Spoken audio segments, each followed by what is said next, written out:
Qu'est-ce que la banque regarde dans un projet ou un dossier de crédit? On a relevé 5 éléments. 5 éléments que la théorie a recouvré en anglais sous le nom des 5 C's of credit. On a essayé de traduire la réputation. C'est l'élément le plus important. Comment est-ce que l'entrepreneur X est perçu dans la société et avec ses stakeholders? Ces stakeholders, on entend ses employés, ses fournisseurs, ses clients. Et toute autre information relative à son comportement, à son honorabilité dans la société. Élément de réputation.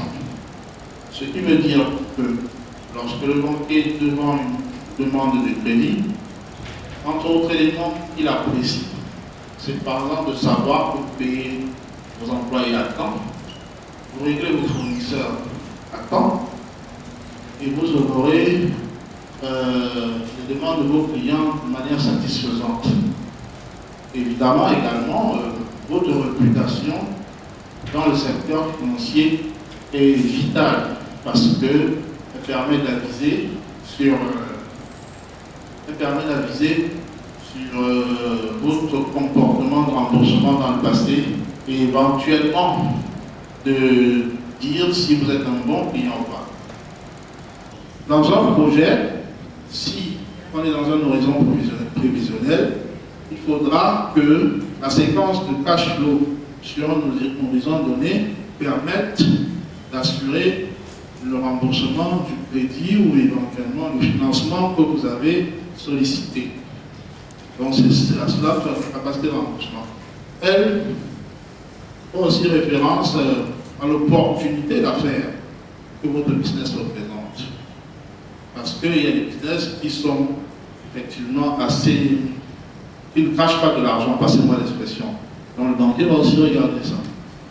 L'apport personnel, capital. Donc qu'est-ce que vous mettez dans...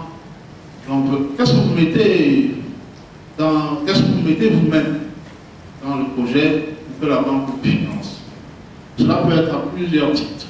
Cela peut être financier, comme cela se fait en général avec les banques commerciales dans votre environnement. Vous avez peut-être un bon de commande, vous voulez que la banque le finance, vous apportez, je ne sais pas, 20-30%, et la banque vous donne le solde pour pouvoir effectuer votre bon de commande. Vous importez de la marchandise de Dubaï, vous voulez ouvrir une LC, vous faites une provision initiale de 50%, la banque vous donne le solde, vous importez votre marchandise. Pourquoi on parle d'apport personnel? C'est un signal de votre volonté ou bien de l'entrain ou de l'engouement que vous avez dans votre projet ou votre dossier de crédit. Il est intéressant que la banque perçoive cela pour également donner. Donc, à l'ère de l'économie immatérielle, il y a des éléments qui peuvent rentrer en compte. Les brevets, le know-how, mais vraiment, dans l'environnement bancaire camerounais, c'est encore assez rare que les banques financent des gens qui ont peut-être un brevet d'invention sur un projet porteur. C'est encore assez rare. Les garanties. Vous voyez que les garanties viennent en 4e position. Parce que souvent on entend, communément, j'ai mon titre foncier, il vaut 10 millions, est-ce que vous pouvez me donner 5 millions sur la base de mon titre foncier? Ce n'est pas la garantie qui rembourse le crédit, mais c'est un élément de sécurisation du crédit. Parce que c'est prescrit par l'institution réglementaire, également ça donne un confort. Les anglo-saxons disent un way out, c'est ce second way out. C'est-à-dire si le cash flow ne marche pas, je peux me retourner sur la garantie que vous avez donnée.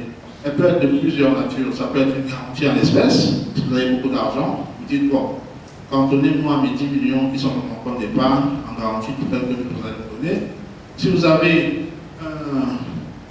un parent qui a beaucoup d'argent, il peut aussi venir en garantie. Si vous avez des biens immobiliers, vous pouvez les apporter, la banque pourra les prendre en hypothèque. Si vous avez, par exemple, de la marchandise que vous avez importée, la banque peut la mentir. Également, la prendre en garantie. Et en dernière position, les conditions du prêt, c'est-à-dire le taux d'intérêt, oui. Sorry. Another question. As condition, you talked about, say, land title. A title deed. Okay, you talked about a title deed.